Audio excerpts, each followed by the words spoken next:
Je voudrais, je voudrais tellement, je voudrais tellement.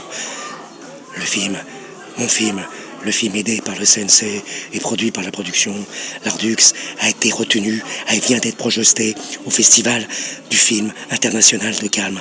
Je suis assis dans la buvette du Festival du film international de Cannes, en compétition. Je suis en compétition, mais ne croyez pas. Bien sûr, j'entends que vous allez dire qu'ils m'ont récupéré. Déjà, autrefois, vous m'avez traité de nihiliste, et maintenant de type qui veut foutre le bordel, ou de Christ. Je ne suis pas le Christ. Je n'ai jamais dit que je voulais me faire le don de ma personne, et je suis simplement une parole. Voilà, et j'apporte la preuve qu'en étant là, la parole existe en dehors du cadre.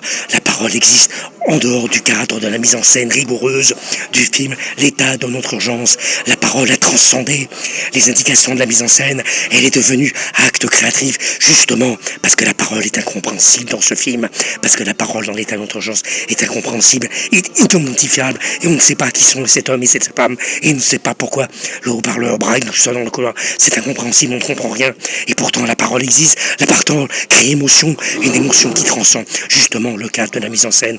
Le cadre, c'est exactement comme l'état dans notre urgence. L'état de l'urgence sanitaire générale était destiné à répondre à une interrogation, à un cadre qui existe, parce que si le cadre de la mise en scène, si le cadre de la structure n'est pas attaqué, n'est pas critiqué, il ne peut pas exister.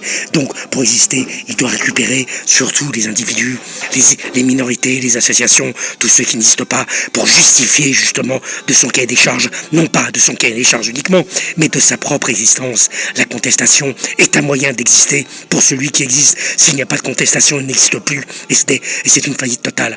Donc, de même que le film mis en scène est devenu par un effet de débordement de la mise en scène au moment du tour Jeanne, parce que j'étais à la fois l'interprète et le mise en scène, et à créer un autre espace. Je pense que dans ce film, l'état de notre urgence, l'état d'urgence de l'État qui voulait un état d'urgence sanitaire collectif, se heurte effectivement dans ce film à un état d'urgence personnel d'un couple confiné dans un couloir qui, en appliquant strictement les directives énoncées par le haut-parleur, finissent par créer une zone de turbulence, une zone dans laquelle on ne s'y repart plus, et qui est espoir, parce que justement, nous ne disons plus que dans les associations, dans les films, dans les partis, partout, qu'il faut être cohérent, qu'il faut être compris, qu'il faut être visible. C'est le contraire. Moins nous demanderons, moins nous existerons, et plus la structure se demandera ce que nous faisons, et ils devront tenir compte malgré eux de nos propos.